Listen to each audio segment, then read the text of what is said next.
We are on to 2024. We've reached the new year. It's time to get back to work. Hope you've had a few good days getting back at it. I wanted to spend some time talking about our goals, our dreams, our aspirations for the new year. I'm just kidding. I don't want to talk about any of that because I could see Duncan's face like we didn't talk about this ahead of time. No, no worries. We don't have time for that. Instead, I thought it might be helpful to spend a little bit of time talking about some do's and don'ts when we look at the marketing horizon moving forward. Over the next 12 months, guys, give me one do and one don't from a marketing perspective for marketers out there. What are some things you think they should or shouldn't do moving forward to stay focused and to get where they want to go? Ian, let's start with you. Okay, yeah. I think my one do would be to be aware of new technologies. As we saw last year, AI grew a great deal, and I think that's going to continue this year. I also think that this year augmented reality is going to start to blow up a bit more as well. Obviously, Apple have their new headset coming out in the next few months, I believe. So I think augmented reality is going to start to take off a bit as well.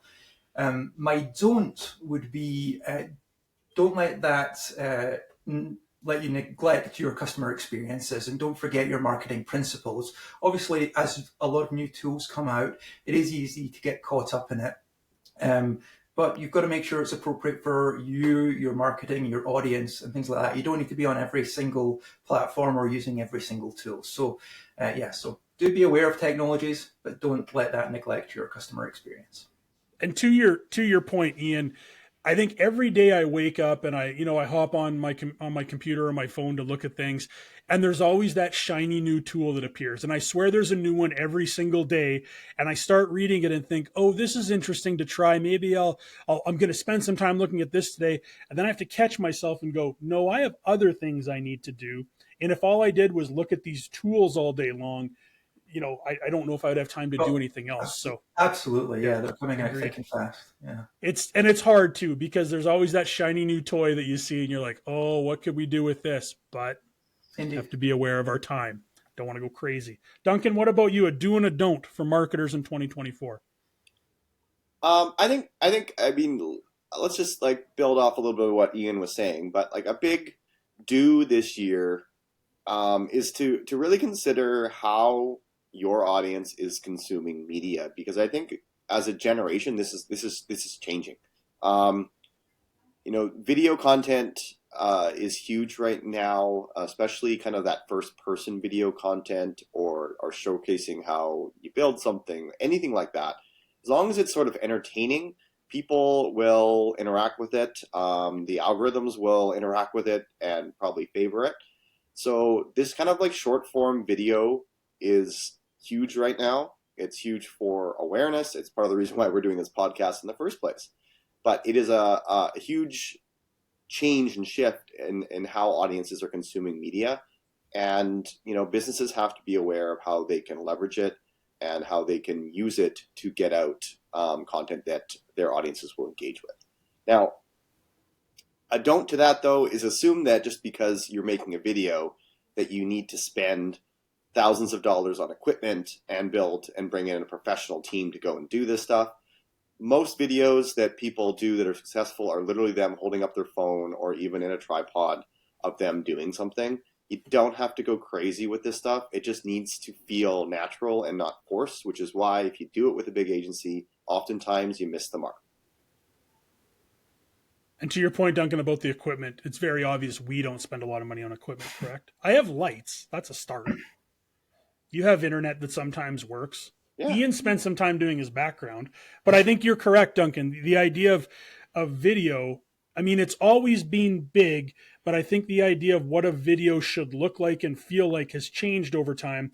Gone are the days for a lot of businesses of creating the really polished looking commercial, and it's more, let's just get cameras in the hands of people and let's start creating that way. Well, it depends on placement too, right? Like if you're putting this on TV or, in movie theaters, like, yeah, use the professional agency, make a pretty ad. But if you're just using this for content building, for awareness, it's just going to go on some social media platforms. You don't need anything spectacular. Yeah, I mean, a GoPro. I mean, you mentioned the phone. A GoPro is a great option too, Yep. where you can create some pretty amazing video without without a lot of effort. So good. And to your point too, Duncan, we talked about video. I also saw an interesting article the other day talking about how there's that rise in long form content where for so many years we were going short form with it would have started with like Vines and then moved over to Instagram Reels, YouTube Shorts, and those are still vital parts of your marketing mix. But there is that appetite now for slightly longer tail content. I know Duncan and I came from blogging backgrounds, and we used to change up, were we doing a short post or were we doing a long, more feature post, or do you split it into multiple? The same thing applies now with content. Mixing some long tail, maybe a bit more of a storytelling angle into your mix, along with some of that short form. A nice mix, I think, is really important. My do is kind of going off of what Ian was talking about with tools. I would say go and think of things that take up a lot of your time or a lot of your effort, or it's really mundane, or it prevents you from doing other things because it creates log jams. There are probably tools out there that can help alleviate some of that. So, if it's simple things like scheduling, for example, or a certain way that you create a post or create video content, are there tools out there that can help streamline what you're doing to allow you to do more things over the course of a day? And with so many tools out there, there are. So when we talk about, I see new tools all the time. I don't look at all of them, obviously. I have in my head, I can't look at every one of these tools that comes out, but here are the big problems that I have, and I'm looking for solutions to those. If I see something that might align with that, then I'll spend a little bit of time looking at those tools. So I'm not chasing the rabbits down every single hole, but I'm looking for something specific. And when I find it, if there's a way to maximize my time, it's probably a worthwhile investment. Oftentimes it's a monthly fee or what have you, but that might save me a lot of time down the road. So do your research and have a plan when looking at these tools.